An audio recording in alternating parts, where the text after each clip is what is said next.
eu queria mesmo era ter sido biólogo. E quando eu prestei vestibular, eu passei... No meu tempo nem tinha Enem ainda, era só vestibular mesmo. Eu passei em biologia aqui na UFSCar, em São Carlos, cheguei a me matricular, mas eu prestei ao mesmo tempo jornalismo também, que é aquela indecisão, e acabei indo fazer jornalismo porque eu achava que dava mais grana no jornalismo, que obviamente é a ideia idiota, porque jornalismo não dá grana porcaria nenhuma, mas... Só que eu mantive interesse, continuei estudando, e quando eu tive primeiras oportunidades profissionais minhas foram na área de jornalismo científico e casou muito bem, eu gamei, adorei a área e continuei nela. É isso. E Tolkien, porque eu sempre gostei de mitologia e de línguas antigas e de coisa, história velha em geral. Tanto que eu escrevo muito sobre paleontologia e arqueologia hoje também. E li e gamei e achei que seria uma coisa legal para virar um nerd. Talvez tentar. Meu objetivo era ser o maior nerd de Tolkien do Brasil. Não sei se eu sou o maior, mas acho que eu talvez eu esteja no top 10, top 20 hoje em dia. Perfeito, massa, massa. Tinha um amigo meu que eu acho que ele tava pra entrar, eu acho que ele competia contigo, hein? Será que é? Meu Vamos ver, rival, vamos ver. vou mandar uma cartinha bomba para ele. Então. Seguinte, Reinaldo, a gente veio para conversar hoje.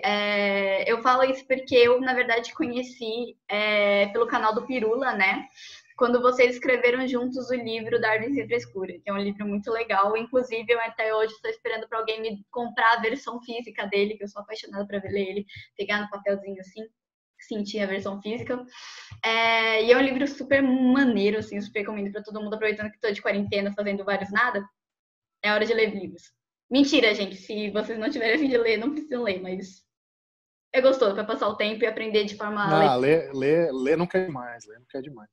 Principalmente porque é um jeito interessante você aprender a evolução, né? Principalmente quem, agora que nós temos o problema do Enem, que vai acontecer aparentemente de qualquer forma, independente de todos os problemas que nós temos com a educação brasileira, boa parte dos nossos alunos sem internet em casa. Mas, enfim, é sobre a evolução que a gente vem falar hoje, mais especificamente porque qualquer relação, né, da evolução hoje em dia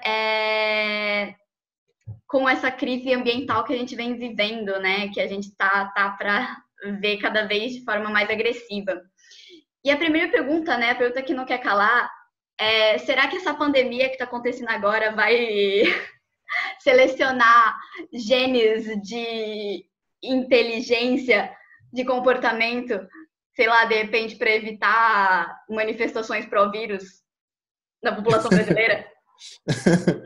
Eu acho, nesse caso, seria um pouco otimista demais esperar isso. O que essa pandemia certamente vai fazer é selecionar sistemas imunes das pessoas, sistemas imunológicos ou imunitários, como queiram, das pessoas, que talvez tenham alguma vantagem realmente para lidar com esse vírus. E nesse caso é um fenômeno que repete o que aconteceu ao longo de outras pandemias ao longo da história, né? Principalmente as populações de origem europeia, também asiática, de onde tem populações mais densas, em alguns casos também populações africanas, dependendo da doença. O que acontece é que pandemias são grandes, né, passam como vassouras, né, que nem rastelo, que nem foice num campo, limpando realmente, jogando fora genes de pessoas que são menos resistentes e selecionando as mais resistentes. O que não significa que isso seja uma vantagem do ponto de vista, essas pessoas são mais evoluídas, são as melhores. Não, o que está sendo selecionado é um pedacinho muito pequeno da diversidade genética das pessoas quando acontece um evento como esse. Então, não vem com esse papo de eugenia, de galera do nazista, de falar que não, os mais adaptados, os superiores sobrevivem. Superior, você tem uma diferença num genezinho lá do sistema imune, não é superior coisa nenhuma. Isso aí é cascata. Agora, uma coisa que a gente também tem que ressaltar em relação à pandemia, não sei se você estava pensando em falar isso mais para frente, mas já vou dar a deixa aqui, é que é um fenômeno evolutivo por excelência isso do vírus, que era um vírus de origem animal, está tendo contato pela primeira vez com uma espécie completamente virgem, né, como se fosse um campo completamente livre para ele se espalhar, e aí ele faz essa coisa maluca de pegar a população global super rápido. Isso é um fenômeno claramente de adaptação rápida de um vírus a um novo hospedeiro, e tem tudo a ver com a questão ambiental também, porque esse vírus só chegou no pessoal lá na China, assim como outros vírus emergentes como o Ebola e a própria HIV na África, porque teve desmatamento ou tráfico de animais, que é o caso da China, né? Tráfico ilegal de animais silvestres, que colocou as pessoas em contato com o hospedeiro original, aí o vírus chega nos humanos e faz essa porcaria toda que está acontecendo agora. Então é onde realmente ecologia, questão ambiental e a questão evolutiva estão se cruzando de todo quanto é jeito. Uma situação que a gente está vivendo agora. Perfeito. Você já deu uma bela contextualizada aí, mas eu queria, na verdade, essa pergunta que eu ia te fazer era mais uma pergunta de zoeirinha, porque eu queria dar dessa contextualizada pra gente. Porque tem muita gente de muitos locais do Brasil, e eu imagino que pessoas de muitas áreas também. Então, só para uma dúvida, que assim, que quando eu estava aprendendo evolução no ensino médio, né, sempre me veio na cabeça, será que a gente ainda passa, nós seres humanos ainda passamos por evolução? Porque eu acho que, pelo menos antes, né, da pandemia acontecer, isso é a Mayumi falando pré-pandemia, tá? Parecia que a gente driblou muito, entre aspas, hackeou, né, os mecanismos de seleção natural, porque a gente teve um avanço absurdo na ciência, na medicina, e aí eu comecei a pensar, poxa, mas a gente claramente não conseguiria sobreviver, assim, em termos de, como posso dizer, de natureza, seleção natural, se você tivesse... Sem recursos tecnológicos, culturais, né? E aí essa dúvida que fica, às vezes, de repente, é uma dúvida de alguém também. Então, por um lado, você tem razão em apontar que, de fato, várias coisas que seriam a seleção natural atuando, como grandes fomes, como doenças, como uma série de outros fatores, não estão atuando. Agora, a gente tem que lembrar o seguinte: evolução e seleção natural, sendo mais específico, esse aspecto que é o mais fundamental, é o seguinte: é reprodução, sucesso reprodutivo diferencial, ou seja, algumas pessoas se reproduzem mais do que outras, ou pessoas, ou animais, ou plantas, ou qualquer ser vivo se reproduzem mais do que outros, e essa reprodução diferencial, sucesso reprodutivo diferencial, está ligado a alguma coisa que tem um lado genético, que pode ser passado para os descendentes. Com base nisso, certamente hoje ainda tem pessoas que se reproduzem mais do que outras por causa de alguns fatores intrínsecos a elas, como, por exemplo, maior fertilidade feminina em alguns lugares, que depende de alguma coisa genética, ou, de repente, uma capacidade melhor que tem a ver com genes, até do desenvolvimento do sistema nervoso, para ter uma vida em família que funciona melhor sem todo mundo se matar e conseguir criar seus filhos. E, obviamente, coisas como a capacidade um pouquinho melhor para ganhar a vida em diferentes aspectos, que também, às vezes, tem a ver com comportamento, com saúde e tal. Então, esses fatores continuam existindo. Algumas pessoas continuam se reproduzindo mais do que outras por fatores que são parcialmente, pelo menos, genéticos. Então, olhando por esse lado, de fato, a evolução continua acontecendo. Assim como cruzamentos também, né? A gente tem uma vida cada vez mais globalizada. A chance de pessoas de origens étnicas diferentes se encontrarem, casarem, terem filhos, acaba sendo, às vezes, muito maior do que foi no passado em algumas regiões. Isso quer dizer que a gente está misturando mais as diferentes grupos genéticos que já existem mundo afora e criando combinações novas. Isso também é um elemento evolutivo. Então, continua acontecendo. A gente não tem como saber para que lado vai isso. Isso é muito mais difícil de estimar e tentar demonstrar, mas que continua acontecendo. Enquanto a gente for entidades biológicas, vai continuar acontecendo, não tem jeito. Perfeito. Uma outra pergunta que eu queria te fazer, ainda relacionado à nossa questão social, né, como sociedade humana, eu digo, se existe algum tipo de consenso, algum tipo de ideia dentro da comunidade científica em começar a chamar alguns elementos da seleção que acontece na espécie humana de seleção social. Porque pode ser... Me explica um pouquinho melhor, tio. Eu não quero ver se eu entendi direito o que você quer dizer. Me explica um pouquinho melhor, por favor. Por exemplo, eu posso dizer para você que certas pressões sociais que acontecem no dia a dia acabam, sei lá, vamos dizer... Oi? Quer falar, Pedro? Pode erguer o equador aí, fala. Peraí. Ih, rapaz, tá meio estranho. Não entendi também, vamos lá. Vamos voltar aqui. Por exemplo, no sentido de... Vamos considerar Considerar o Japão, né? O Japão tem uma das maiores taxas de suicídio do mundo. Uhum. principalmente entre jovens, por conta do tipo de sociedade em que eles vivem, vamos dizer assim, né? Eu não sei muito de higiene japonesa, embora eu seja mestiça, mas eu sei desse histórico, a pressão que eles sofrem, principalmente na adolescência, para manter um trabalho, entrar numa universidade, não que seja muito diferente do que acontece no Brasil, mas enfim, isso acaba levando aos suicídios, por exemplo, de algumas pessoas. A gente pode considerar isso como seleção social? Pode, o pessoal costuma falar muito em coevolução, quer dizer, evolução conjunta de genes e cultura, né? Então, certamente, a gente tem esse novo, com a nossa espécie, embora outras espécies de animais também tenham elementos culturais, levar isso ao extremo, realmente, e quando tem isso, você tem um processo paralelo de características culturais que também vão evoluindo, que podem ser selecionadas ou não para um processo bem parecido com a seleção natural, e isso vai influenciar, certamente, até a parte mais biológica. Então, se uma cultura valoriza mais, por exemplo, a glória militar, dar porrada, não sei o quê, fazer arminha com a mão, não sei o quê, obviamente que você tem alguma pressão para que pessoas mais agressivas consigam mais parceiras ou parceiros tenham mais filhos e assim por diante. Se uma cultura tem outra orientação, isso também tem uma tendência a influenciar isso. Tem uma hipótese interessante, bem famosa, mas que ainda não está nem de longe comprovada, mas é interessante discutir. A gente tem, por exemplo, uma taxa de ganhadores do Prêmio Nobel entre as populações judaicas muito mais alta do que a gente vê no mundo em geral.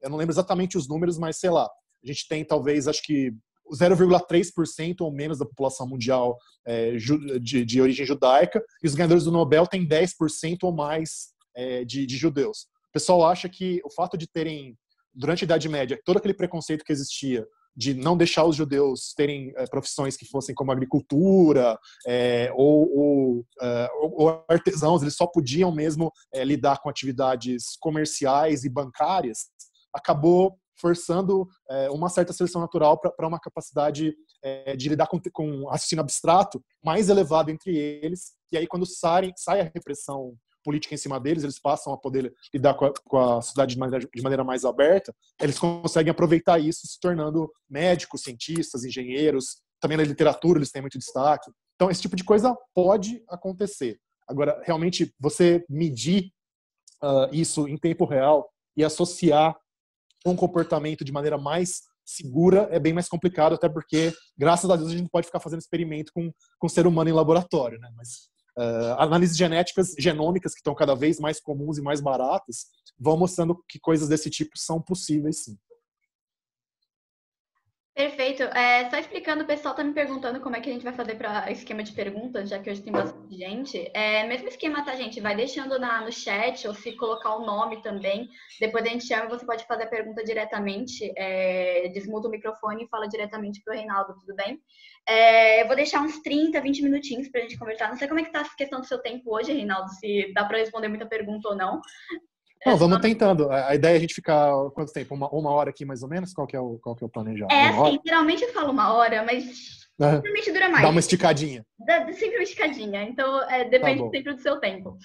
Eu ia fazer outra pergunta, né? A gente estava falando muito da seleção natural e como o ser humano interferiu na nossa própria seleção, né? Como sociedade. Mas eu queria saber agora... A pessoa me zoando que eu falo esticadinha, já durou 2 horas, 3 horas um papo já. Enfim, vamos focar aqui. Falando agora da interferência humana, quando a gente pensa nas espécies, assim, tirando, né, o Homo sapiens, quando a gente pensa nas outras espécies, qual que é a interferência que a gente vem fazendo? É gigantesca. A gente, não sei se o pessoal ainda não conhece esse termo, gravem esse termo porque é muito importante, muito assustador. A gente está no meio, a gente teve 5 grandes extinções ao longo da história da Terra, né? Em geral ligadas com mudanças geológicas muito fortes na Terra, como o vulcanismo, mas também meteorito caindo, como no caso dos dinossauros.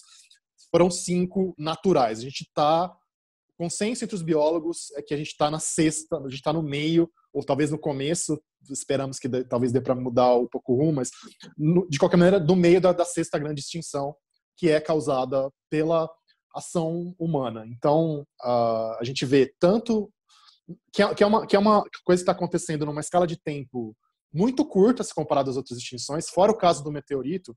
Em geral, eram coisas que demoravam dezenas de milhares ou centenas de milhares de anos para acontecer. A gente está vendo isso acontecer agora numa escala ali de um século, algumas décadas.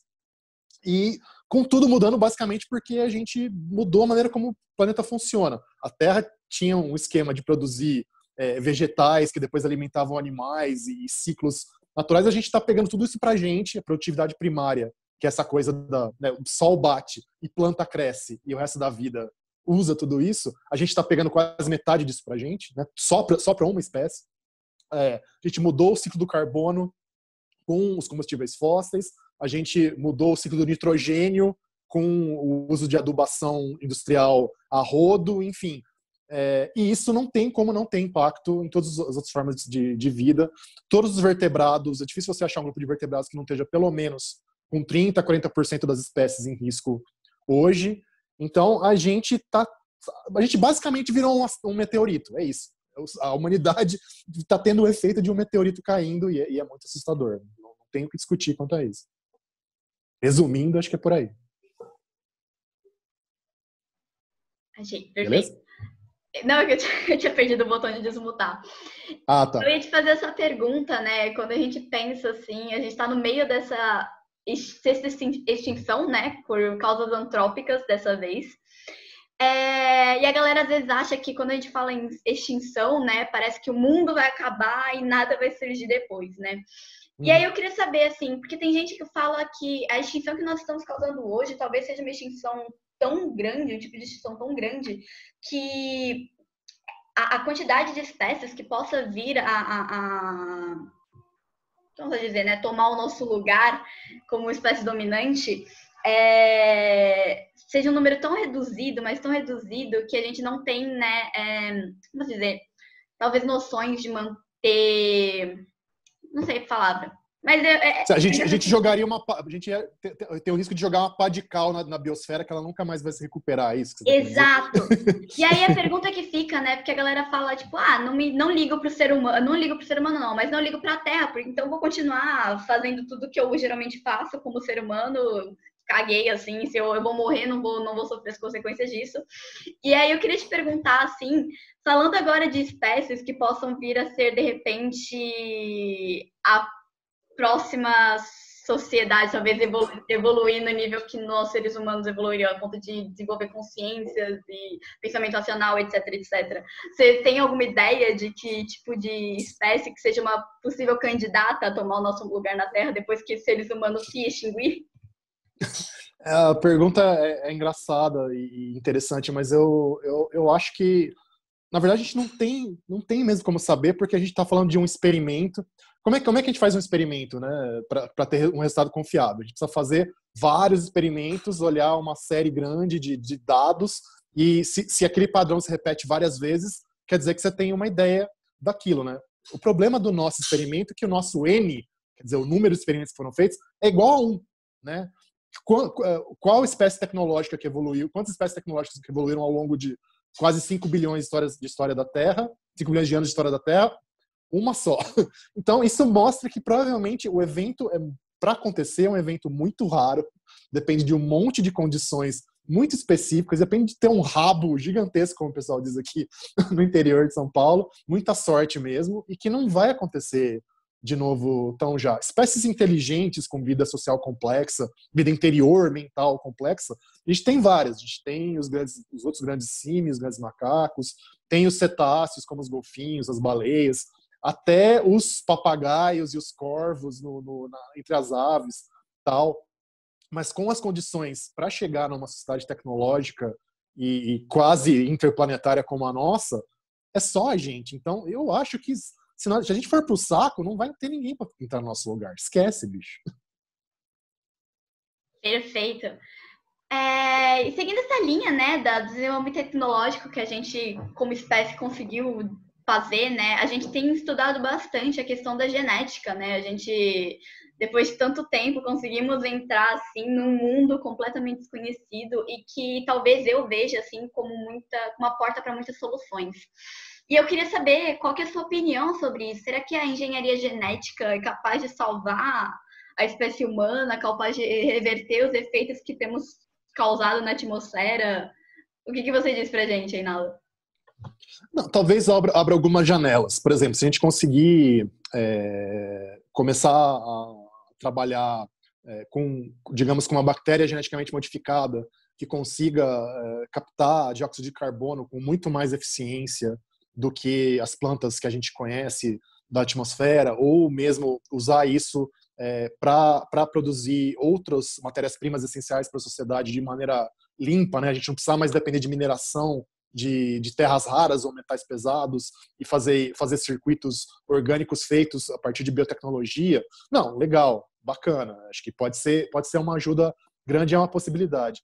Agora, as pessoas tendem a ver genética e genômica muito como mágica, eu acho. E isso é super complicado, porque entidades biológicas, células vivas, seres vivos, elas dependem sempre de um jogo de perde e ganha, né, de uma relação custo-benefício, para elas funcionarem. Então, não adianta esperar que, eu acho, que a gente vai conseguir ser tão melhor para, por exemplo, sequestrar carbono da atmosfera do que 5 bilhões de anos de evolução. Se as árvores conseguem sequestrar carbono no ritmo que elas fazem hoje, que é bastante eficiente, é porque provavelmente é assim que dá para uma entidade biológica funcionar na Terra. E mesma coisa com a nossa própria natureza. O pessoal fala, não, vamos então mexer na genômica humana, no DNA humano, para a gente criar pessoas mais inteligentes, mais calmas, menos violentas. O problema de você mexer num sistema tão complexo é que é o mesmo problema de você mexer num computador. Se você não sabe muito bem o que você está fazendo, em vez de consertar, você quebra e quebrou e foi pro saco. Não tem mais.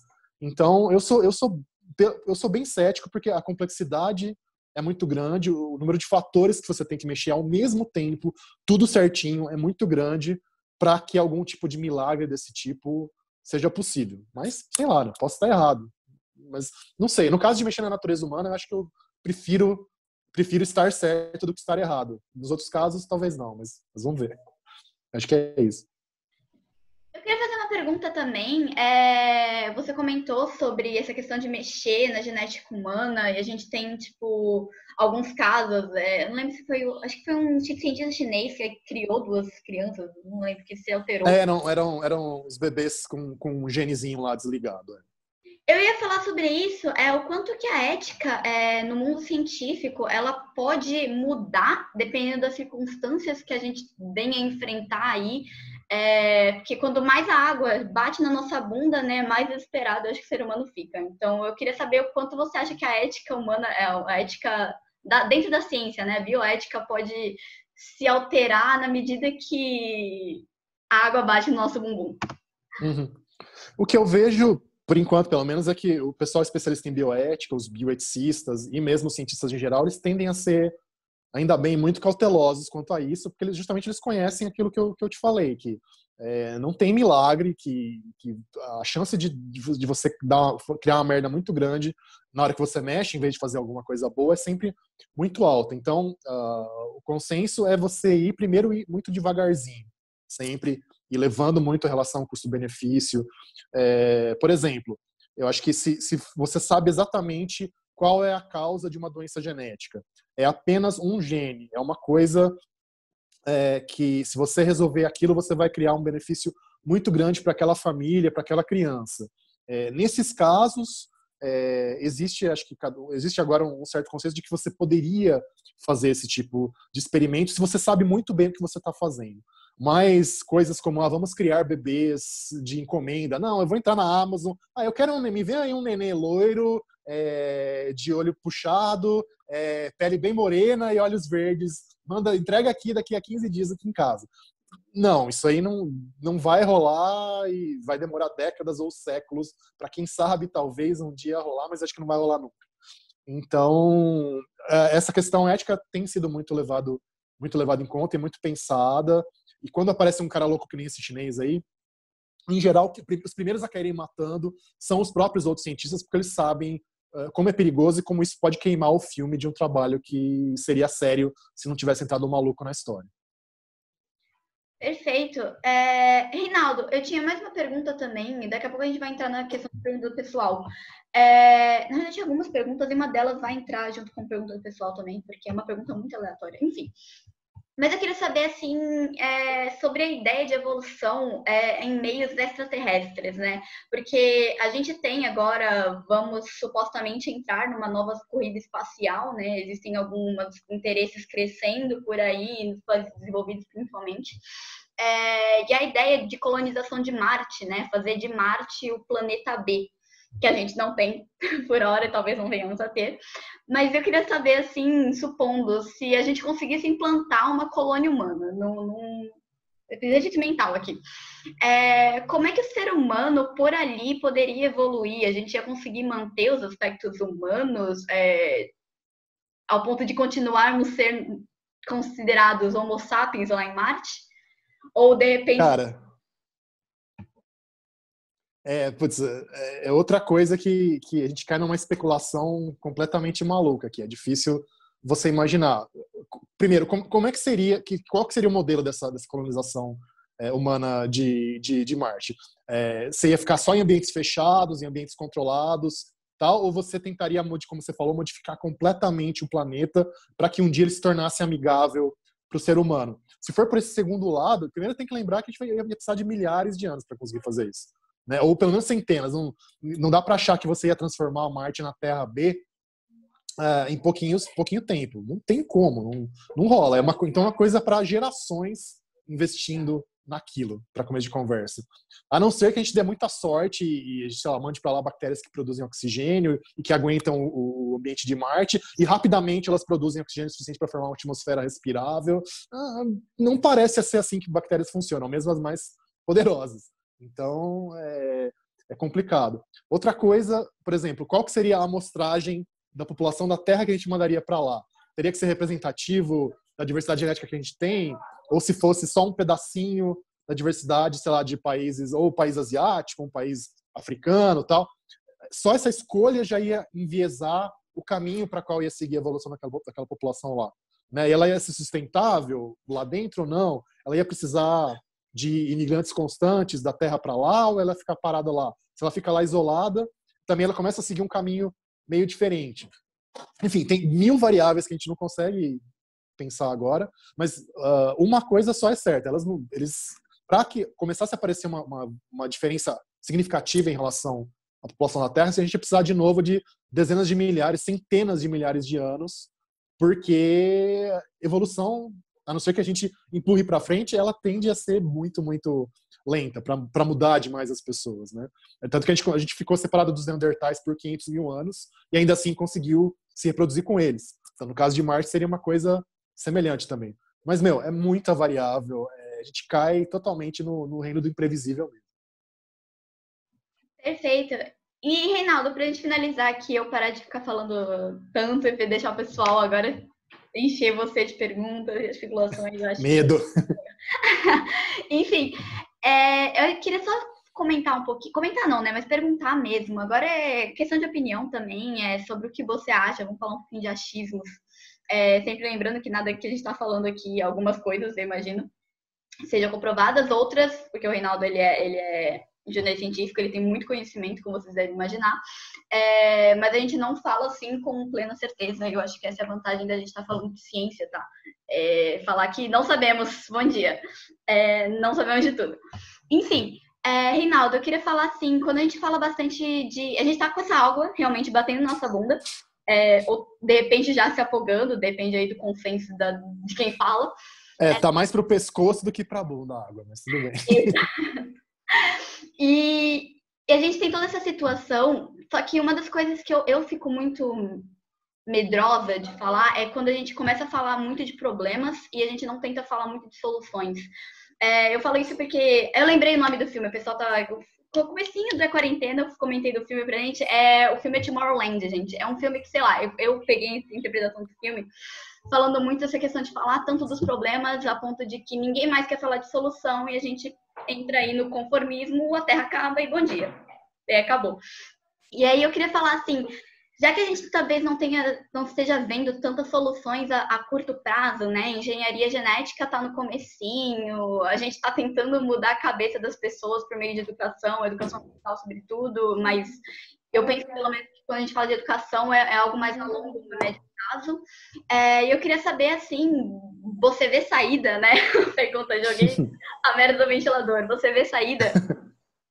Assim, a saída existe, ou pelo menos mitigar, né? A questão, acho que a gente tem que pelo menos pensar muito seriamente em mitigação e também adaptação, pensando na questão mais climática, mas olhando para tudo.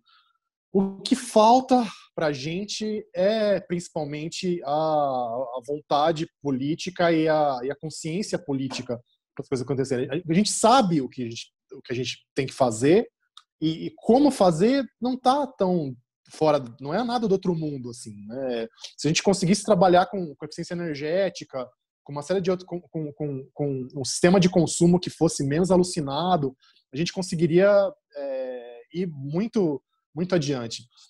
Então, vontade política é o que falta mesmo, e também a capacidade de coordenação internacional.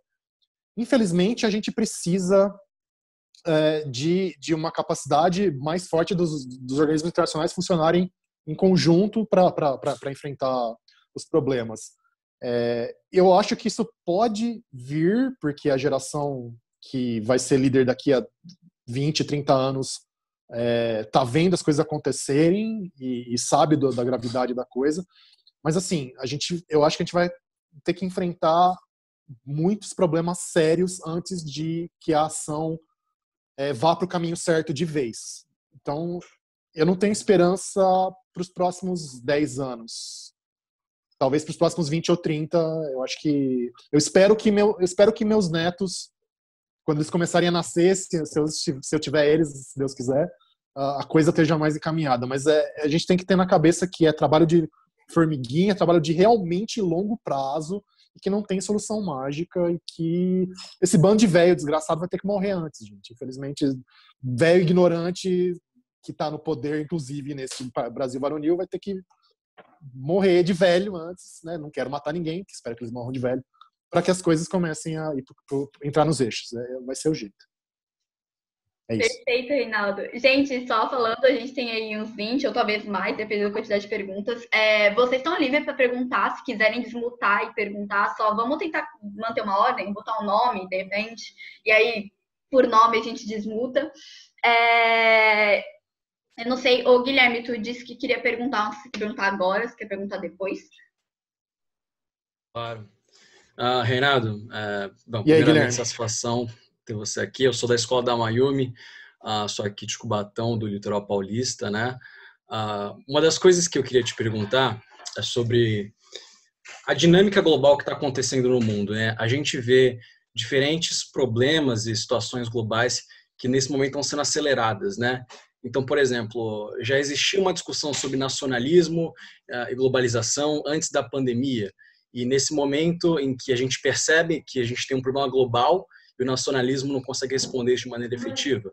Então, o apelo, a advocacia por uma saída mais globalista está sendo posta aí. Uma outra coisa, por exemplo, também é a questão da inteligência artificial e monitoramento de pessoas, como que isso está sendo colocado, qual que são os meus direitos de privacidade, etc.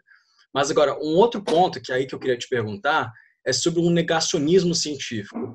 A gente observou aí desde muito tempo que o aquecimento global ele era negado assim, quase, digamos assim, unanimamente pela direita, né? Até inclusive pelos liberais que se diziam ali com alguma racionalidade.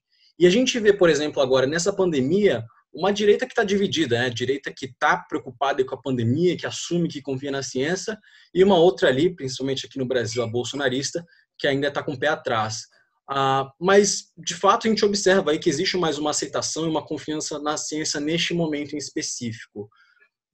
Como que você imagina esse cenário? O que você pensa? E você acha que, num cenário pós-pandemia, essa crença na ciência ela vai se permanecer? Ou as pessoas vão voltar ali a negarem a ciência quando o problema não está tão perto delas?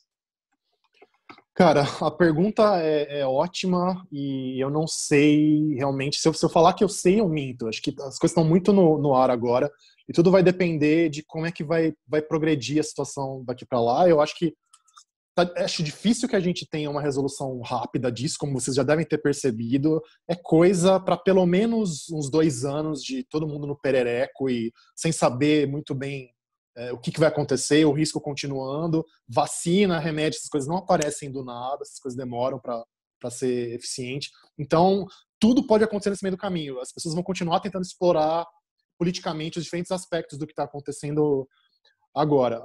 Agora, o que eu acho que talvez... Então, previsão, eu te confesso que eu não tenho. Agora, o que talvez seja mais importante de ressaltar, que vocês terem na cabeça, é a incrível semelhança de lógica e de métodos entre os negacionistas do corona e os negacionistas que eram da mudança climática, que continuam sendo, os negacionistas mesmo de vacinas, os negacionistas até da teoria da evolução, é o mesmo núcleo duro de conservador ligado a grandes empresas, a gente que se diz aí de direita ou liberal e que morre de medo do Estado tomar conta, não sei o quê, mas é basicamente gente que quer que pobre se ferre. Resumindo, é isso, os mesmos pobres que vão se ferrar com o coronavírus são os pobres que vão se ferrar com mudança climática descontrolada. Então, o que a gente tem que fazer cada vez mais é expor o máximo possível como essa lógica é uma só, ela une esse bando de desgraçado e que não tem nada de bom por trás deles. No máximo pode ter algum inocente útil que é contra, que duvida da mudança climática ou do corona por motivos ideológicos ou pessoais, mas vem lá de cima, vem gente com muita grana e gente muito canalha. Então, acho que é isso que a gente tem que ter em mente, continuar a expor essa lógica perversa, malévola, daqui para frente, para as pessoas não esquecerem quem é que está fazendo essa sacanagem. É isso. Perfeito, perfeito. Paulo Victor também queria perguntar. Paulo, pode desmutar, meu anjo. Oi, quero sim. Boa tarde, gente. Boa Estou tarde. me apresentando, Reinaldo. Prazer. Gostei muito de ouvir. Prazer é meu. Aqui. Eu sou Paulo Victor, eu estudo na USP aqui em São Paulo. Se fazer um comentário antes da pergunta, é pior do que esperar que os seus velhos desgraçados morram é saber que uma parcela dos que hoje são jovens vão se tornar os velhos desgraçados de amanhã, né? Então, eu acho que mais do que uma luta por tentar mudar, tentar nós que temos possibilidade de mudar algumas características desse sistema, né? Mais do que lutar por isso, a gente precisa sempre lembrar da luta que a gente precisa ter para que esses jovens de hoje não se tornem os velhos desgraçados de amanhã, sabe? A bandeira, principalmente da educação, vem muito importante nesse momento, porque é a nossa maior ferramenta para fazer com que isso não aconteça. Enfim, é uma coisa que eu pensei quando você falou. A minha pergunta tem um pouco a ver com o que a Mayumi tinha perguntado para você antes, em relação à engenharia genética, mas não voltada para os seres humanos. Eu estava conversando ontem com uma amiga minha da USP sobre Jurassic Park, e a gente comentando sobre questão de extinção de espécies e tal. Eu queria que, se você puder comentar um pouco sobre a possibilidade da gente trabalhar a redução da extinção de algumas espécies que hoje estão em risco a partir da engenharia genética, a partir disso, e se gastar os recursos que a gente tem com esse tipo de estratégia, a gente perde mais recurso do que usando eles para outras estratégias, por exemplo, de manutenção das espécies que hoje estão em risco de extinção. Cara, obrigado. Eu acho uma excelente pergunta também. A impressão muito forte que eu tenho é que esse tipo de estratégia pode ser útil em situações muito específicas, quando a vaca foi muito pro brejo mesmo, você não tem mais populações naturais nenhumas de uma espécie, nem os grupos que você tem em zoológicos estão conseguindo ter filhotes viáveis, então você preserva aquele material genético e tenta trabalhar com clonagem, outras estratégias, mas é um negócio muito, muito in extremis e que realmente drena recurso da coisa que realmente faz mais diferença, que é, considerando a biologia da conservação de maneira geral, que é preservar habitat. E preservar habitat é barato, né, cara? Isso que é o pior. Você ter um sistema de monitoramento de satélite da Amazônia e ter um pouco de gente ali fazendo trabalho de campo, monitorando desmatamento em loco, tal, é muito mais barato do que você fazer um programa de bilhões de dólares para, sei lá, reproduzir os peixe-boi ou boto cor-de-rosa em cativeiro. Não tem comparação. E também a questão, o quanto você vai ganhar economicamente desmatando, cortando o raso e botando soja e boi em cima, proporcionalmente para aquela área é muito pouco, né, cara? Então, para mim está claro que o investimento de custo-benefício não tem o que escolher, se for escolher entre uma coisa e outra. O problema a gente cai de novo é que a gente pegou aqui no Brasil agora uma onda de que não quer saber mais de fazer o que é mais barato e que vai ser melhor para todo mundo, que é proteger habitat. E aí a gente se ferra. Mas quem sabe a onda reflui, é o que eu estou torcendo agora. É isso. Perfeito. Ó, a Gabi queria saber o que você acha das propostas do Green New Deal, cujo objetivo principal é a descarbonização da economia, e o quão importante é que ela seja aplicada em âmbito mundial quanto antes. Então, eu não conheço bem, infelizmente, o Green New Deal. É uma coisa que a Alexandra Ocasio está defendendo, certo? Lá nos Estados Unidos. E outras pessoas junto. Não sei se tem... Não conheço bem fora dos Estados Unidos como é que está isso. Mesmo lá não conheço tão bem. Mas acho que sim, é a única direção correta que a gente tem que seguir agora. Não tem muita alternativa.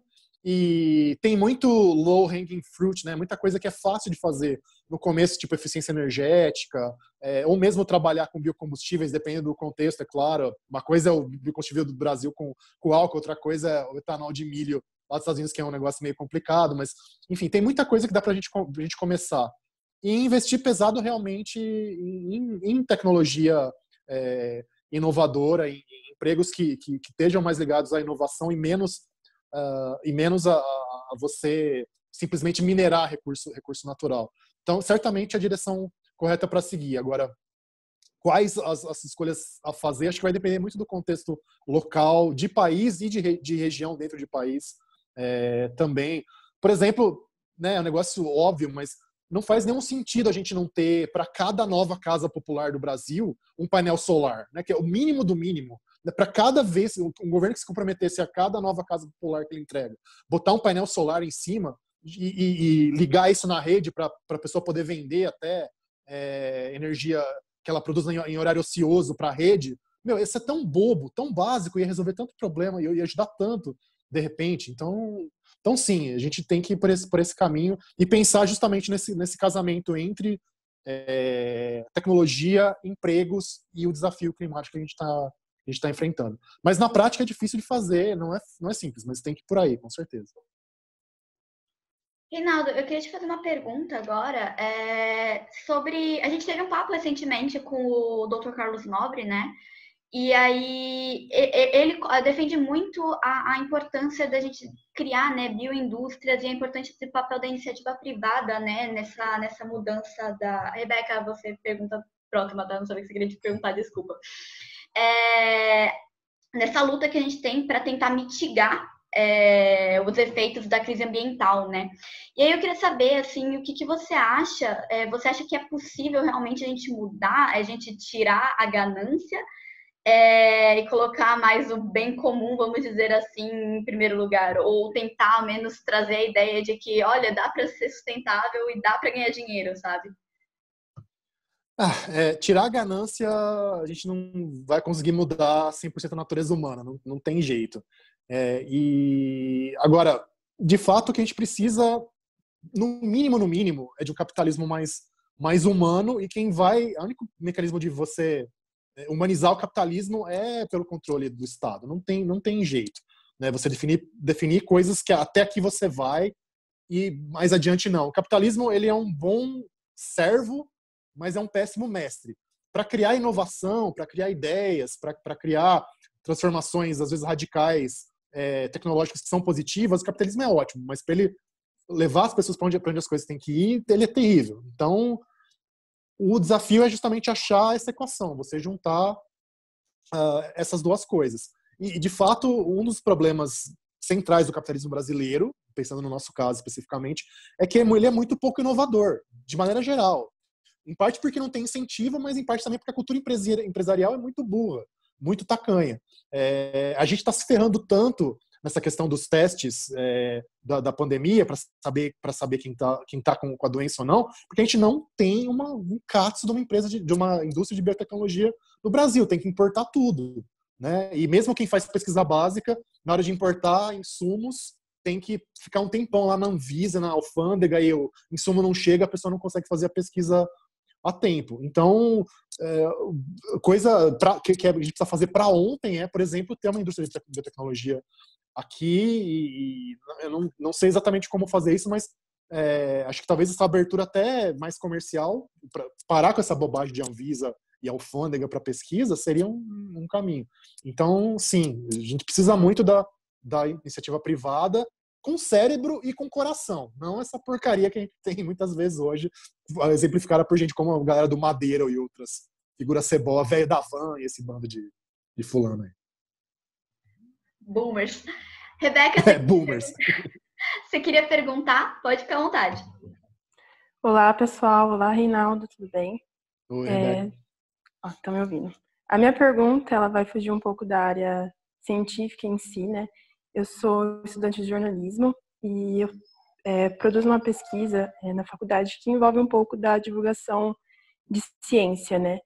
E a gente percebe que a divulgação científica, ela tem, assim, vários problemas, né? Tanto na relação do jornalista com o cientista e também da forma como essa informação chega para o público, né?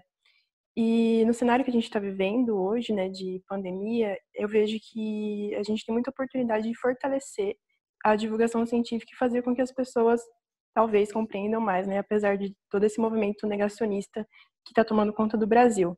Então, a minha pergunta é, como é que a gente pode, né, melhorar a divulgação científica e fortalecer a ciência no Brasil, né, levando em consideração que a gente está vivendo um movimento retrógrado, assim, eu diria, né? Cara, a pergunta é bem difícil também. Vocês só jogam bomba no meu colo, gente. Tá difícil aqui. Mas não tem, de novo, uma resposta simples e fácil.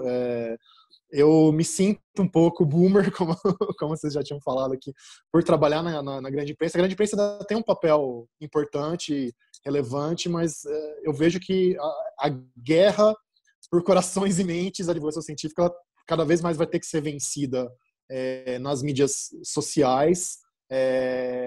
Por exemplo, uma coisa que a gente tenta fazer, não sei se vocês conhecem o Science Vlogs Brasil, que é a nossa uma aliança entre os canais do YouTube que tratam de ciência com mais responsabilidade no país, é você criar redes entre esses grandes produtores de conteúdo, primeiro para que eles façam uma curagem, digamos, uma curadoria de conteúdo mais responsável nas mídias sociais, para mostrar o que tem de bobagem circulando. Isso envolve porrada e bomba, envolve polêmica com quem fala sobre pseudagem hoje, e também tentar produzir coisas de grande escala em conjunto. Então, a gente precisa, por exemplo, tentar colonizar o Netflix. A gente precisa, talvez, fazer com que essas celebridades de divulgação científica que surgiram nas mídias sociais se tornem mais fortes também nas mídias tradicionais, com programas de TV ou com participação em programas de TV, enfim. Então, a gente precisa mais de trabalho coordenado e também de financiamento coordenado, seja de empresas, seja do financiamento público, que tá difícil hoje em dia, mas tem muita iniciativa legal nas universidades, nos centros de pesquisa públicos, mas são coisas que ficam muito pulverizadas, às vezes, muito espalhadinhas, né? Se a gente conseguisse investir de maneira mais focada, mais um canhãozão de Estrela da Morte na coisa, talvez a gente tivesse um impacto maior, mas é difícil, precisa de planejamento de longo prazo e estratégico para mudar o cenário, eu acho. Perfeito. O André queria perguntar. Não respondi muito, mas desculpa. Eu te cortei, Reinaldo, desculpa. Não, imagina. André, se quiser perguntar pelo microfone, já que você falou pergunta aí. Cadê o André? O André fugiu? Não sei. André? Tá, peraí. Tá desativar o mudo, peraí. Tá bom. Boa tarde, eu sou André de Santos. Oi, Eu André. queria, assim, eu não sou sociólogo, nem psicólogo, né, essas coisas, nem evolucionista, mas uma vez eu vi um comentário de que não é só por questão de ganância ou por questão de burrice, né, que às vezes a elite faz coisa errada, a elite Ih, econômica, tá assim, né, falhando. na questão ambiental. Alô? Tá falhando um pouco o seu microfone, mas continua, vamos lá. É que eu não é só por uma questão de burrice ou de ganância que a elite econômica às vezes faz investimentos errados, prejudicando a natureza e gastando mais, né, como você falou, né? Mas também às vezes por uma questão de evolução, da evolução humana mesmo, que às vezes a pessoa sente prazer em fazer alguma coisa de dominar a Terra, assim, né, no sentido de ver aquele caos da natureza informe e colocar uma ordem nela, uma plantação uniforme que ela consegue controlar e dar um destino certo para aquilo, e para eles um sistema agroflorestal, como defende o Carlos Nobre, seria algo absurdo, assim, né? Eu acho que, entre outros aspectos, essa questão da evolução humana de querer dominar as coisas, colocar ordem, também interfere. O que você acha? Reinaldo, meu anjo, você tá no mudo. Rolou? Tá rolando agora? Ah, beleza. Vé é duro, gente. Ah, então, eu acho que certamente tem isso. Tem os viéses cognitivos naturais da gente, que não só isso que você falou, de vamos botar ordem na casa e dane-se o resto, como também dificuldade de pensar a longo prazo, descontar o que vai acontecer no futuro. Enfim, a gente tem o nosso HD vem todo zoado de fábrica, isso é fato. A maneira como a gente pensa a longo prazo não é muito favorável por a gente ter evoluído como caçador-coletor que só vivia de um dia para o outro. Isso é verdade. Agora, a questão também é a cabeça dura, né? Você ter uma série de incentivos para que você continue fazendo a bobagem. Né? Incentivos que são econômicos, sociais e políticos. Então, se você tem que mexer, então, não na cabeça, você não vai consertar a cabeça do velho da van. Verdade, jamais. A cabeça do velho do madeiro você nunca vai consertar. Mas você tem que mexer, então, nos incentivos institucionais, na maneira como a sociedade e o Estado funcionam, para que mesmo com as ideias idiotas na cabeça, o cara não continue fazendo bobagem. Então, é por aí. Foi assim que todo o avanço social se conseguiu, e às vezes acaba indo na porrada mesmo. Né? Nos Estados Unidos, em 1860, os fazendeiros do sul dos Estados Unidos continuavam querendo ter escravos, e a escravidão era extremamente lucrativa ainda. Teve uma guerra civil e os caras tiveram que engolir a escravidão, e o país mudou. Então, porque o Estado mudou, porque o Lincoln foi lá e falou, não, a partir dessa data não tem mais escravo nos Estados Unidos. E pronto. Então, é por aí, você tem que mexer, não adianta querer transformar a gente em anjo, mas transformar a gente em diabo que tem medo da polícia, até que rola. É isso. A Júlia perguntou, Reinaldo, eu vi um estudo que dizia que os elfos da Terra-média precisam de menos calorias por dia do que nós, seres humanos. Isso teria algo a ver com a longevidade deles? Sensacional a pergunta. Sensacional. Eu acho que é uma brincadeira com o lance da restrição calórica, né? Que uma das intervenções que o pessoal tem testado muito em animais, e não sei se tem algum teste clínico já concluído em humanos, para aumentar a longevidade, é justamente a restrição calórica. Se não me engano, você ingerir só 30% das calorias que você normalmente ingeriria por dia. Isso em camundongo deu certo. Se não me engano, na hora que chega em primata, não funciona tão bem. Melhora um pouco a qualidade de vida dos bichos, mas eles não vivem muito mais do que viveriam. Então talvez seja o segredo dos elfos. Mas, ou pode ser só que era o Ilúvatar que criou os elfos, era um excelente engenheiro genético e sabia como produzir seres imortais e quis só deixar a gente imortal mesmo, por razões, vai saber quais, né? Mas engraçado, interessante a relação entre uma coisa e outra. Perfeito. O Cleiton perguntou Peraí que isso aqui é grande, vamos lá. Analisando esse cenário de evolução e necessidade de consciência humana, hoje, completando mais de 130 anos de abolição da escravidão, qual a sua perspectiva para uma potencial equidade mediante ao grande distanciamento de oportunidades entre grupos étnicos, para o futuro de uma sociedade mais humana? Ao meu singelo pensamento, a sustentabilidade, com base em seus 3 pilares, tem potencial de abrangimento para amenizar. Potencial de abrangência para amenizar. Qual é o seu sentimento em relação a isso, Reinaldo? Outra questão super fácil, né? Só coisa tranquila de responder, vocês me jogam. Eu acho, primeiro, a questão da sustentabilidade para equidade social e racial, ela é fundamental, como vocês sabem, porque são justamente as populações etnicamente discriminadas e com menos recursos econômicos que são sempre as que sofrem mais com mudanças climáticas, com outras alterações ambientais negativas, né? A corda sempre estoura para o lado mais fraco, como a gente sabe. Então, juntar as duas coisas faz todo o sentido. O que a gente tem que fazer no Brasil, para começo de conversa, é deixar claro que, sim, o preconceito racial e o legado da escravidão moldaram tremendamente o que o país é. Você ficar negando isso, como muita gente poderosa continua negando, não tem racismo no Brasil, imagina, aqui é racismo Nutella, racismo raiz só tem nos Estados Unidos, esse tipo de coisa, um despropósito. O Brasil só é um país tão horroroso porque é um país que foi escravista por 300, 400 anos. Né? Não existe outra explicação para o Brasil ser tão horroroso quanto se não for uma das principais, pelo menos, é essa. Né?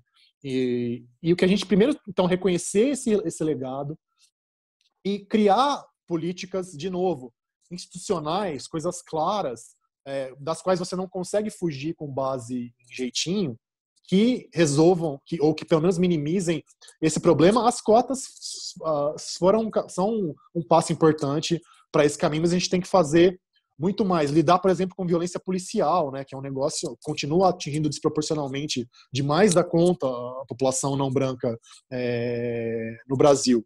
Então, mexer de novo profundamente na maneira como o Estado brasileiro funciona, ou senão a coisa não vai para frente. Perfeito. O Guilherme pediu para se mandar um zap pro Pirula para conseguir conversar com ele também como próximo convidado.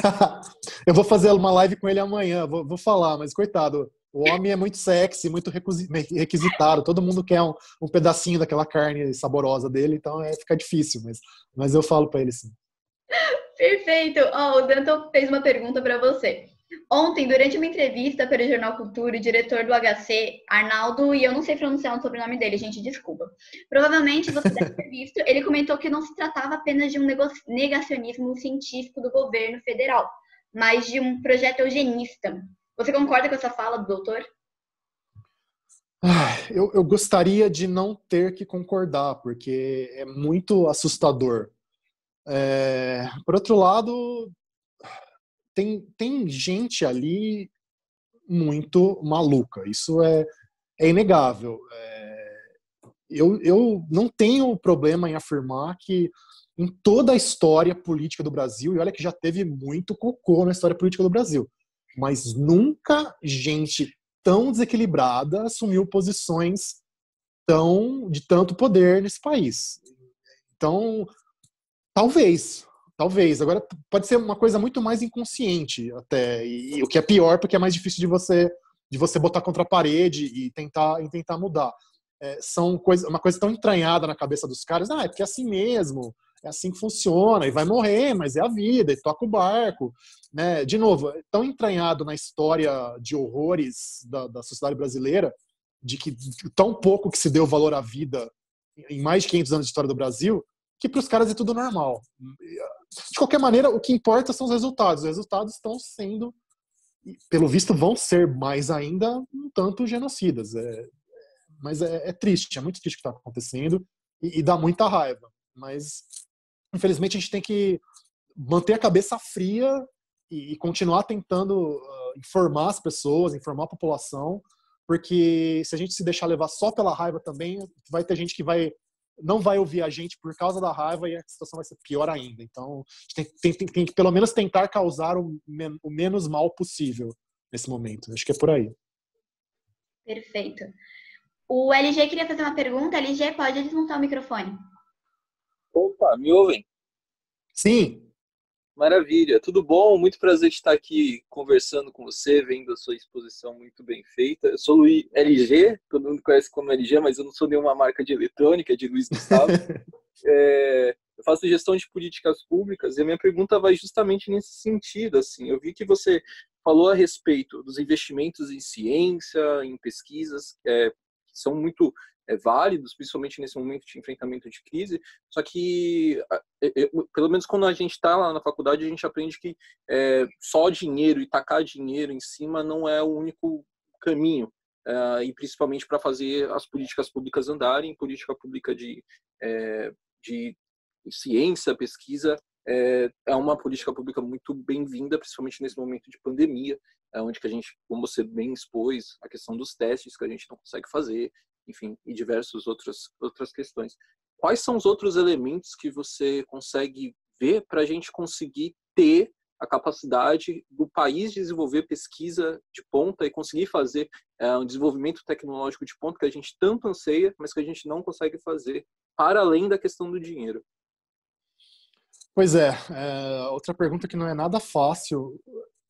Aí, o que eu nunca cobri muito, já cobri um pouco, já escrevi um pouco sobre o tema, mas eu não sou um grande especialista em política científica no Brasil. Eu conheço as coisas de maneira mais geral, mais sobrevoando. A impressão que eu tenho é que a gente prioriza pouco, talvez. A gente o dinheiro hoje está muito curto.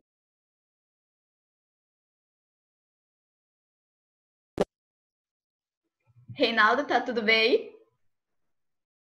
Peraí que você tá mutado. Foi. Oi. Desculpa, mais uma vez eu mutei sem querer, gente, perdão. Bom, voltando então. A impressão que eu tenho é que, além da gente ter pouco dinheiro de maneira geral, a gente prioriza pouco. A gente não consegue olhar para o país e falar, olha, as prioridades são essas, essas e essas, os grupos de excelência são esses e esses, a gente vai apostar mais nesses grupos para tentar chegar num resultado X, e a gente vai talvez olhar, olha, alguns locais é mais estratégico que a gente tem universidades públicas mais voltadas para o ensino, algumas mais para pesquisa, algumas mais para interação de inovação com a indústria, com o mercado. A gente tenta fazer tudo ao mesmo tempo em quase todos os lugares, embora, obviamente, lugares como São Paulo, que tem a FAPESP, gastam mais e tenham recursos mais focados, tal, e a gente acaba não fazendo nada, ou não fazendo nada com impacto suficiente. Talvez essa seja uma questão, e é difícil porque, ao mesmo tempo, a ideia, e é uma ideia correta, de tentar corrigir um pouco as diferenças regionais, as injustiças mesmo regionais, de investimento também com parte na ciência. Então, a gente vai deixar o Nordeste e o Norte abandonados no investimento em pesquisa só porque os grupos mais consolidados estão no Sudeste, por exemplo. São escolhas difíceis de fazer e tem que ser feitas com muito cuidado. Mas, para mim, um pouco essa questão da priorização. E outra coisa que eu sinto também, a gente, desde pelo menos do governo Fernando Henrique, tem sido feito um investimento grande para a inovação em empresas. Então, você conseguir realmente pular a pesquisa das universidades para as empresas, ou transformar cientistas em empreendedores também. A impressão que eu tenho é que está se forçando um pouco a barra com isso, sem grande resultado. Talvez, então, seria o caso mais de mexer nos incentivos, de novo, para a inovação nas indústrias brasileiras, nas empresas brasileiras, do que simplesmente tacar dinheiro lá e achar que assim vai vir tecnologia inovadora. Parece que não é isso que não está acontecendo, que está acontecendo. Talvez a gente precise, talvez a única ideia boa, sei lá, dessa receita liberal que o Paulo Guedes está enfiando goela abaixo da gente seria uma abertura maior da economia, justamente para forçar mais inovação nas empresas. Então, mas é difícil. Se falar que tem receita pronta, não tem mesmo. Perfeito. A Gabi fez um comentário, eu imagino que seja referente à pergunta dos elfos, que não tem um estudo que comprove especificamente os benefícios da restrição calórica em humanos, mas diversos estudos sobre as Blue Zones, que são áreas com indivíduos com maior longevidade, mostram que essas populações consomem de 1.700 a 1.900 calorias por dia, enquanto uma dieta padrão atual consiste de 2.000 a 2.500. Interessante, Abi, muito, muito, muito interessante. Deixa eu falar aqui, peraí. Ryan tinha uma pergunta. Reinaldo, existe algum método para impedir o surgimento ou o crescimento de personalidades negacionistas, extremistas no cenário da internet e da TV? Ouvi o Pirula comentando que possuía... Calma aí que eu tô dizendo. Que possuía parte da culpa pela ascensão do Olavo de Carvalho por ter dado muita atenção e espaço para ele ao tentar combater suas ideias. Ignorar essas personalidades seria a melhor estratégia, então? Pois é, tem uma certa literatura científica sobre esse tema, tentando mostrar quais são as melhores estratégias, e o problema, de novo, é que não tem um cardápio pronto que isso aqui vai funcionar. A preocupação que o Pirula tem, eu também tenho. A gente sempre teve também na Folha em relação ao espaço que se dava para os malucos, mas parece que também só simplesmente ignorar, eles acabam crescendo na moita, do mesmo jeito. Tem alguns estudos mostrando que, na verdade, você, assim que uma ideia maluca começa a circular, você ir lá e refutar claramente, ponto por ponto, você tem mais chance de salvar almas, como diz o Pirula, do que se você deixar a coisa ignorada. Ou mesmo, o pessoal fala em estratégia de vacina. Por exemplo, apareceu uma bobagem grande, só que ela não circulou ainda, mas você desconfia que ela vai começar a circular. De repente é bom você já ir desmentir antes que tenha começado a circular, para ter um efeito vacinal, a pessoa já criou anticorpos cognitivos para besteira, e a coisa segura. Outro negócio importante também é o seguinte: tem uma relação muito grande com a ideologia da pessoa, então você por exemplo, tentar desmentir muito frontalmente ou muito na porrada alguma coisa que tem a ver com a identidade ideológica da pessoa, você vai ter resultados piores. Então, acho que outra lição que dá para levar em conta é evitar ser coice de mula, sabe? Se você, mesmo com a pessoa mais maluca que você estiver discutindo, sempre manter a calma, o respeito, a cabeça fria, porque senão os efeitos vão ser piores mais para frente. Ela vai ficar mais entrincheirada na posição dela ainda. Agora, e que também que o meio online, entre o meio online e o meio pessoal, o cara a cara faz muito mais diferença. Então, de repente, legal a gente trabalhar divulgação científica nas redes sociais, mas às vezes dar uma palestra é mais útil do que fazer um post no Facebook, por exemplo. Mas, de novo, não tem nada, nenhum receituário pronto que vai resolver o problema. E o problema é complicado, é de longo prazo e vai dar muito trabalho para continuar resolvendo. Não tem mágica. A Ades levantou a mão, o Ryan tinha mais uma pergunta, mas eu queria enfiar uma pergunta aqui, Reinaldo, porque para a gente não sair muito da linha. Você falou sobre essa questão do combate que a gente tem para fazer a ciência, né, vingar em lugar do que não é ciência, né? Uhum. E aí eu me lembrei de uma situação que eu passei no meu segundo ano do ensino médio. Era uma pessoa, assim, um dos moleques mais ferrados, assim, de física, assim, no bom sentido, da minha escola, e ele fez uma palestra pra gente uma vez, misturando aí um pouco da Bíblia e a física por trás a física não, né, mas tipo a ciência por trás da Bíblia, né? Uhum. E aí o Guilherme lembrou desse episódio, enfim. E aí eu fiquei né, pensando nesse sentido, porque eu queria saber o quanto talvez misturar a ciência com essa parte mais ideológica, essa questão da ideologia, né, de cada ser humano, pode ser efetivo, ou o quanto isso pode danificar, entre aspas, né, a própria ciência, fazer o oposto. Uhum. Eu sou aquele caso tradicional do cara que é fã de ciência, trabalha com ciência e é religioso também. Eu sou católico praticante e tudo mais. Eu acho que, assim, talvez o mais importante número 1, sempre dialogar com as pessoas, mostrando que a ciência não está aqui para destruir a sua crença, para eliminar, pisotear o que você acha que é sagrado, para mudar aquilo que é mais importante para você. Ela está aqui para tentar entender como o universo funciona, com base em fatos, na análise honesta dos fatos, e que ela está aberta para todos, para o ateu, para o agnóstico, para o budista, para o cristão, para o muçulmano, desde que, a hora que ele passa pela portinha da ciência, digamos, ele vai falar, olha, beleza, a minha fé é essa, as minhas convicções são essas, eu vou deixar elas aqui por enquanto, porque eu quero tentar examinar o universo da maneira mais desapaixonada, objetiva possível, né? Mas é da mesma forma que se ele for um engenheiro, ele não vai achar que um Pai Nosso vai fazer o prédio se construir. Ele vai usar ferramentas diferentes, ferramentas de engenheiro para construir uma casa ou um conjunto habitacional, enfim. Da mesma maneira, quando ele vai para o lado religioso, a fé dele é importante e ele não vai usar a ciência para destruir aquilo. Então é você simplesmente saber se portar, no fundo, de maneira adequada em contextos diferentes como ser humano. E ser humano é você ser múltiplo, você ter diferentes facetas, uma social, outra religiosa, outra científica, outra humana, afetiva, enfim.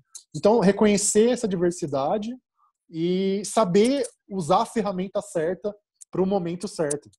Por aí. O Ryan tinha mais uma pergunta, essa é mais pequenininha. Ele perguntou se existe mais algum plano para realização de um outro livro em colaboração com o Pirula. Reinaldo e Pirula, atacando de novo. Então, ainda... não, na verdade, eu tô viajando aqui, eu ia falar ainda não.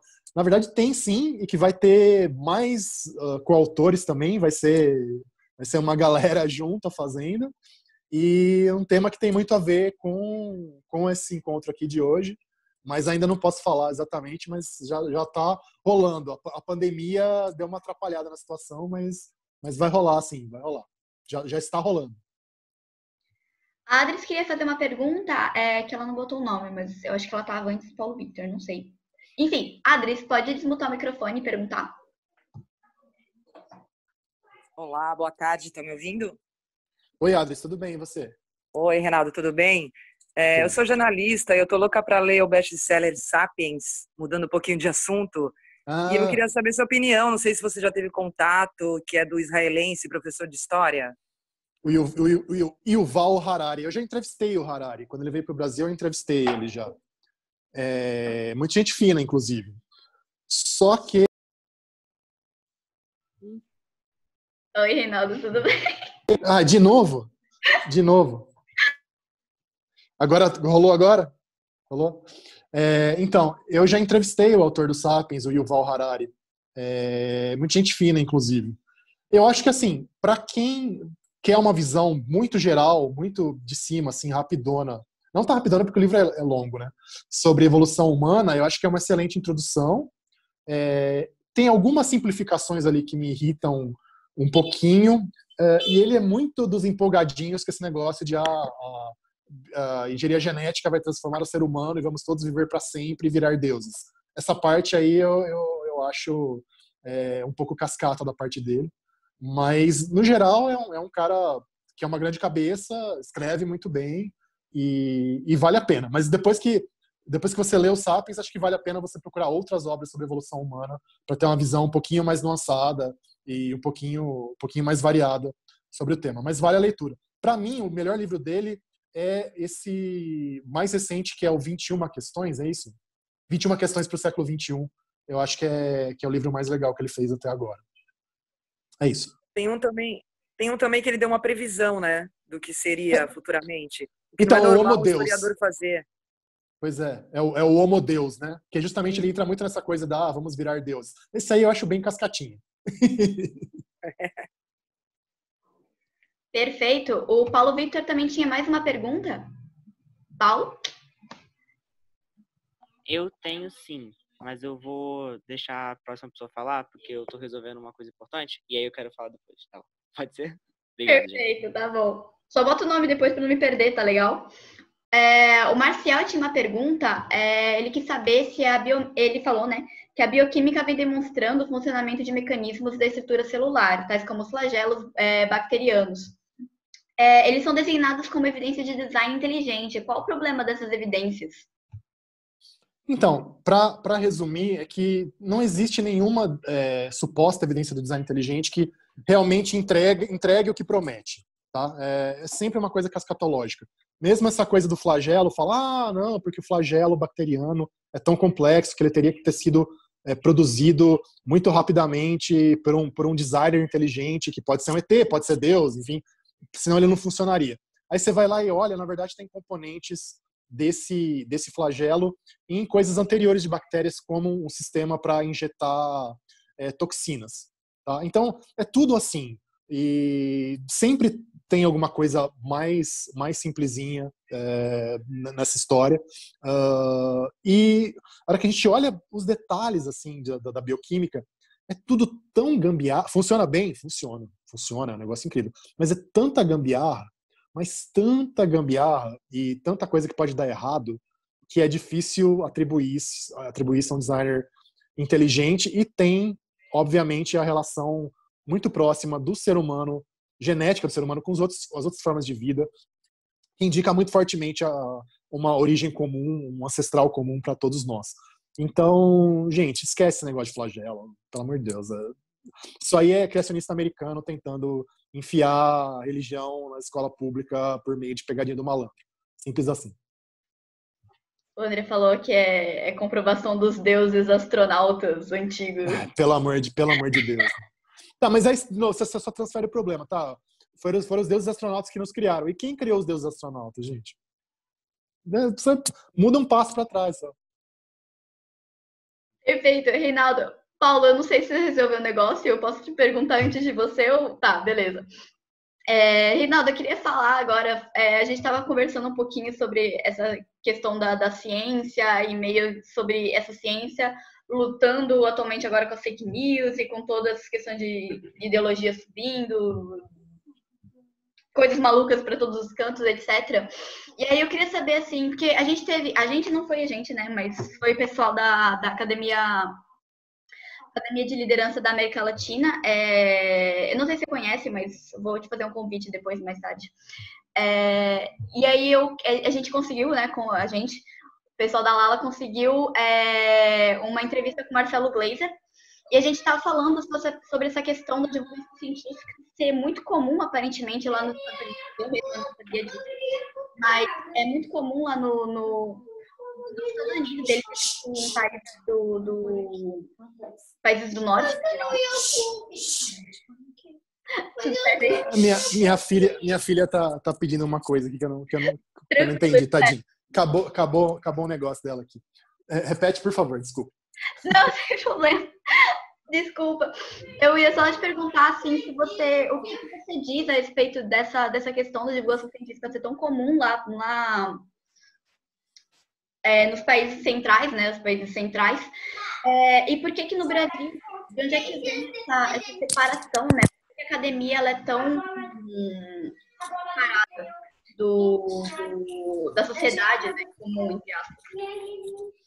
Pois é complicado ter uma causa única simples também, eu acho.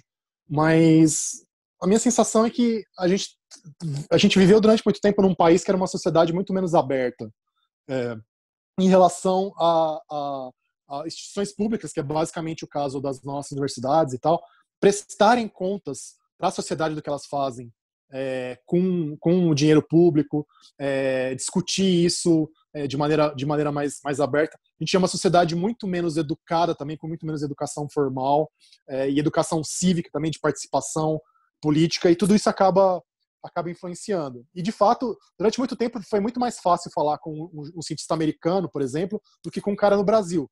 Dava mais trabalho, o pessoal fazia mais com doce para falar com um jornalista do que um cara dos Estados Unidos ou da Europa. A boa notícia é que está mudando.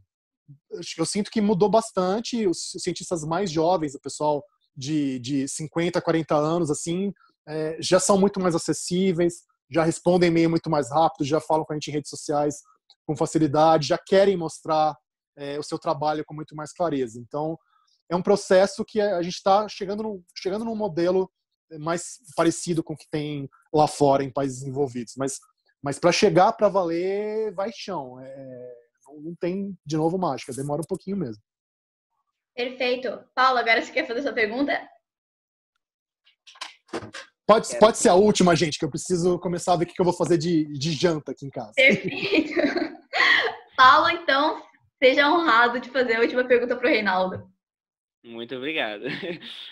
Seguinte, a gente tem visto, né, durante essa quarentena, notícias, e não só notícias, como a gente tem experimentado também, que algumas situações ambientais no Brasil e no mundo mudaram devido à quarentena, devido ao isolamento social, né?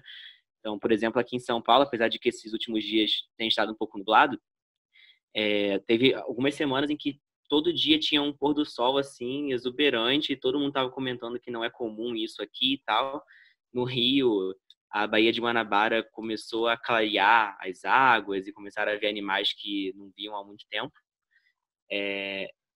Fora outras notícias que a gente vê ao redor do mundo, né? E aí eu queria saber, a partir de um ponto de vista de comunicação, né? Você como um jornalista, como que a gente pode usar esse meio para tentar manter algumas dessas mudanças que ocorreram a partir desse isolamento?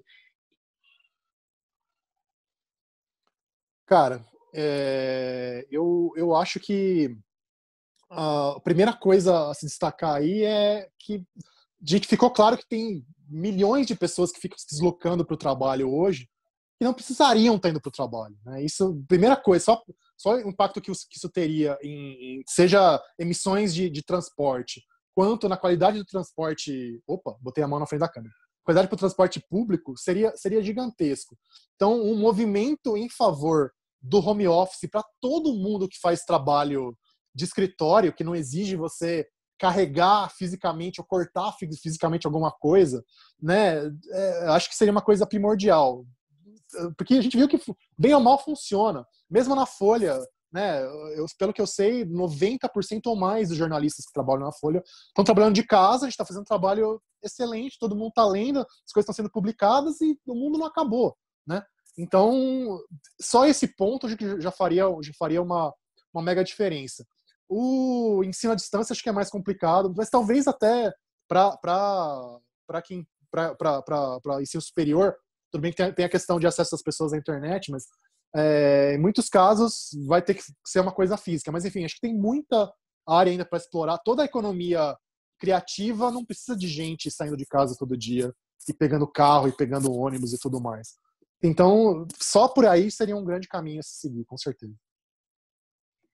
Perfeito, Reinaldo. Gente, que mega papo. Ryan, desculpa, vai ficar para a próxima sua pergunta. Mas... Ryan, me manda um e-mail, viu, Ryan? Me manda um e-mail que eu respondo. Perfeito. Apesar de você responder o Instagram mais rápido que o e-mail, hein? Bom, é verdade. É verdade. Reinaldo, eu queria muito te agradecer. Sua participação aqui foi incrível, sério, demais. Eu vou te passar depois da gravação. Gente, se inscreve no canal do Reinaldo, principalmente a galera que ama Tolkien, sério. É um mega trabalho, assim, sensacional. Eu queria te agradecer. Eu vou falar pra você que a gente tá te liberando agora. Agora você vai poder jantar, escolher. Não, jantar não. Preciso cozinhar primeiro para depois jantar. Calma. Tem isso. Escolher a janta. Escolher o que vai fazer. E eu queria te agradecer de verdade. Seu papel como divulgador científico é muito, muito importante. É o que a gente vê faltar, mas é realmente algo que eu espero que mude e que cada vez vire mais moda, né? Que quanto mais melhor nesse caso. Enfim, eu queria te agradecer de novo. Agradeço a todo mundo que conseguiu participar, conseguiu ficar até o final. E é isso, gente. Amanhã a gente fecha o último papo. E, enfim, depois do que eu tiver que falar contigo, depois, Reinaldo, eu mando e-mail para você, tudo bem?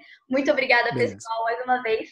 Tchau, Reinaldo. Um beijão para você, para toda a sua família e boa quarentena para todo mundo em casa, gente. Tentem ficar em casa, quem puder. Valeu, gente. Obrigado a todos. Beijo. Tchau, tchau. Tchau, gente. Beijos.